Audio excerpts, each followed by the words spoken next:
ఓం శ్రీ గణేశ శారదా గురుభ్యో నమః. ప్రేక్షకులకు ఆహ్వానం. ఈరోజు మనము రోహిణి నక్షత్రంలో జన్మించిన వారి యొక్క గుణగణాలు, వారికి అదృష్ట సంఖ్యలు, వారాలు, వారికి అచ్చొచ్చేటువంటి రత్నాలు, అదేవిధంగా ఏ దేవతను పూజించడం ద్వారా వారికి కలిగేటువంటి కష్టాల నుంచి బయటపడగలుగుతారు అనేటువంటి విషయాల్ని తెలుసుకుందాం. జన్మ నక్షత్రం తెలియని వారు మీ యొక్క పేరులో మొదటి అక్షరాన్ని బట్టి, ఉదాహరణకు ఓ, వా, వి, వు ఈ 4 అక్షరాల్లో మీ పేరు కానీ ఉన్నట్లయితే మీరు కూడా రోహిణి నక్షత్రానికి చెందినవారుగా గుర్తించవచ్చు. ఇక రోహిణి నక్షత్రంలోని 4 పాదాలు జన్మించిన వారందరూ కూడా వృషభ రాశి అవుతారు. ఇక వృషభ రాశి యొక్క అధిపతి శుక్రుడు.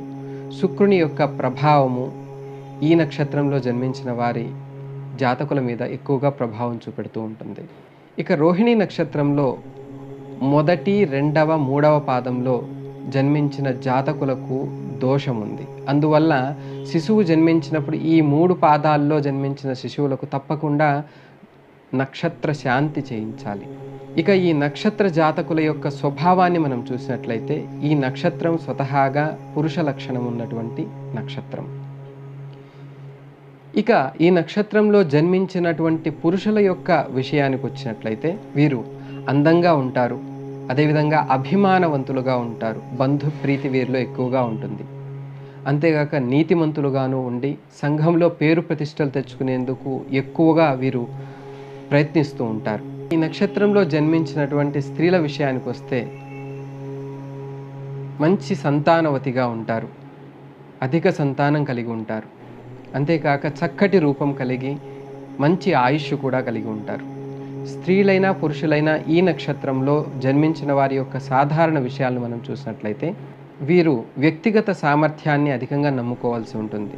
అంతేకాకుండా ఎప్పుడైతే వ్యక్తిగత సామర్థ్యాన్ని వారు ఆధారపడి చేస్తారో అన్ని పనుల్లో విజయాన్ని సాధిస్తారు. తల్లి తరపు వారి మీద వీరికి ప్రేమ అధికంగా ఉంటుంది. విదేశాల్లో వీరి యొక్క చదువు కానివ్వండి, విద్య, అదేవిధంగా ఉద్యోగ అవకాశాలు కూడా ద్విగుణీకృతంగా ఉంటాయి. ముఖ్యంగా వీరు అడ్వాన్స్ సైన్సెస్, ఆధునిక విద్యల్లో మంచి ప్రావీణ్యతను పొందుతారు. తద్వారా సులభంగా ఉద్యోగాన్ని తెచ్చుకోగలుగుతారు. దానిలో కూడా వారిని వారు చూపించుకోగలుగుతారు. అంటే వారి యొక్క శక్తి సామర్థ్యాలను వారు ప్రదర్శించగలుగుతారు. ఇక వీరి వ్యాపార సంబంధ విషయాలు చూసినట్లయితే జల, భూ వ్యాపారాలు, అదేవిధంగా ఎగుమతులు, దిగుమతులు వీరికి బాగా కలిసి వస్తాయి. కాకపోతే వీరికి నిందలు, నీలాప నిందలు అనేటువంటివి జీవితాంతం ఎక్కువగా వీరికి ఎదుర్కొంటూ ఉంటారు. వీరికి ఎదురయ్యేటువంటి నీలాప నిందలను వీరు దాదాపు జీర్ణించుకొని ముందుకు సాగుతారు. వీరికి హాస్యమన్నా, కళలన్నా మక్కువ చాలా ఎక్కువగా ఉంటుంది. వీరికి ప్రేమ వ్యవహారాలు పెద్దగా అచ్చిరావు. కానీ కుటుంబం మీద బాధ్యత, వారితో బంధుత్వము వీరికి బాగా ప్రత్యేకమైనటువంటి బలాన్ని కూడా ఇస్తుంది. వంశానికి, కుటుంబానికి గొప్ప పేరు తీసుకువస్తుంది. ఇక ఈ నక్షత్ర దశానాథుడు చంద్రుడు, అదేవిధంగా వృషభ రాశి యొక్క అధిపతి శుక్రుడు. ఈ 2 గ్రహాల యొక్క ప్రభావము వీరి మీద చాలా ఎక్కువగా తెలుస్తూ ఉంటుంది. ఈ నక్షత్ర అధిదేవత బ్రహ్మదేవుడు. ఈ నక్షత్రం వారికి అదృష్ట సంఖ్యలు మనం చూసినట్లయితే 2, 11, 20. ఇక వీరికి అదృష్ట వారాలు అంటే సోమవారము, శనివారము వీరు చేపట్టిన కార్యక్రమాల్లో మంచి విజయాన్ని సాధిస్తారు. అదృష్ట రత్నము అంటే ముత్యం ధరించడం ద్వారా కష్టాల నుంచి వీరు సులభంగా బయటపడగలుగుతారు. ఇక రోహిణి నక్షత్రంలో జన్మించిన వారికి జాతక రీత్యా కానివ్వండి, గోచార రీత్యా ఎటువంటి సమస్యలైనా మీకు ఉత్పన్నమైనప్పుడు ప్రధానంగా మీరు అర్చించవలసినటువంటి దేవుడు శ్రీకృష్ణుడు. శ్రీకృష్ణ భగవాన్ యొక్క స్తోత్ర పారాయణం, అదేవిధంగా భగవద్గీత పారాయణం చేయడం ద్వారా, విష్ణు సహస్రనామ పారాయణం చేయడం ద్వారా మీకు కలిగినటువంటి అన్ని కష్టాల నుంచి మీరు సులువుగా బయటపడగలుగుతారు.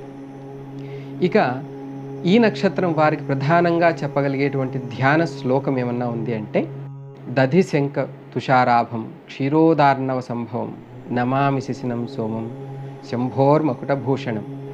ఈ శ్లోక పారాయణం వల్ల మీకు కలిగేటువంటి అన్ని కష్టాల నుంచి మీరు సులువుగా బయటపడగలుగుతారు. శుభం భూయాత్.